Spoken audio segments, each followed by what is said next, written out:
দর্শক, আপনাদের যাদের অবসর ফেলানো জায়গা রয়েছে, আপনারা কি চাষ করবেন সেটা ভাবছেন, তাহলে আপনারা এই বল সুন্দরী বড়ইটি চাষ করতে পারেন।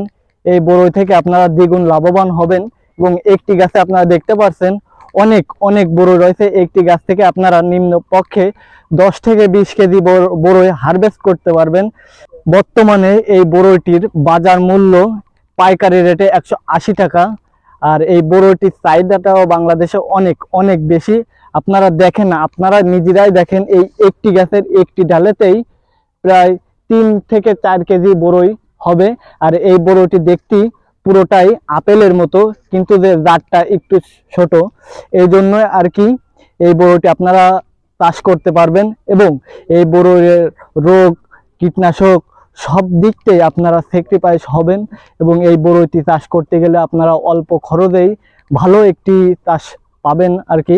আপনারা এই ভিডিও আকারে যে আমরা প্রতিবেদনটি করতেছি, এই প্রতিবেদনে এই বড়ই সম্পর্কে বিস্তারিত জানতে পারবেন। দেখুন কিভাবে ঝুলছে বল সুন্দরী কুল। এই বল সুন্দরী কুল চাষ করে কেউ হচ্ছে লাখপতি, কেউ হচ্ছে কোটিপতি। জায়গা ভেদে যে যতটুকু করতে পারছে সে অনুযায়ী সে প্রফিট করতে পারছে। আশা করি আপনিও যদি এই বল সুন্দরী চাষ করতে পারেন তাহলে আপনিও প্রফিট হতে পারবেন, কারণ এই বল সুন্দরী কুলের বাজারে চাহিদা অনেক বেশি এবং একটি গাছে অনেক পরিমাণ হয়ে থাকে। দেখতে পাচ্ছি এখানে এক এক ডালে অনেকগুলোই বড়ই রয়েছে। আপনার কতটি বড়ইতে 1 কেজি হবে এরকম ধারণা? আনুমানিক ধরেন 20টা। আপনারা কি এই বাগান থেকে একবারও হারভেস্ট করছেন? না, প্রথমে কিছু তোলা হয়েছে, জি জি বাজারজাত করছি ঢাকা। এই বড়টির বাজারে দরটা কেমন? 120 টাকা। 120 টাকা পাইকারি।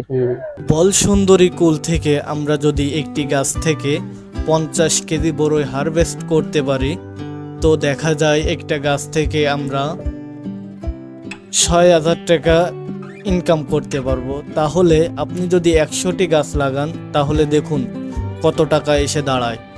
তো আমি আপনাদের বলবো এই বল সুন্দরী কুলটি আপনারা চাষ করবেন এবং এই বড়ইটি আগাম হয়ে থাকে এবং খুবই লাভজনক একটি প্রজেক্ট। বা সব থেকে গুরুত্বপূর্ণ আমরা এখানে দেখতে পাচ্ছি কোনো বড়ইটি কোনো প্রকারের ভাইরাস বা পোকা বা পাখির কোনো আক্রমণ দেখা যায়নি। এটার কারণটা কি? পাখির আক্রমণ, পাখির জাল দেওয়া যে উপরে যে নেট দেওয়া হয়েছে, এই নেটের কারণে আর কি পাখির যে আক্রমণটা এটা থেকে মুক্ত পাইছেন। কিন্তু এই যে ও আপনার পোকা বা ছিদ্রক যে পোকা, ওইগুলা ওইটা হচ্ছে কীটনাশক ব্যবহার করা হয়। কীটনাশকের জন্য আর কি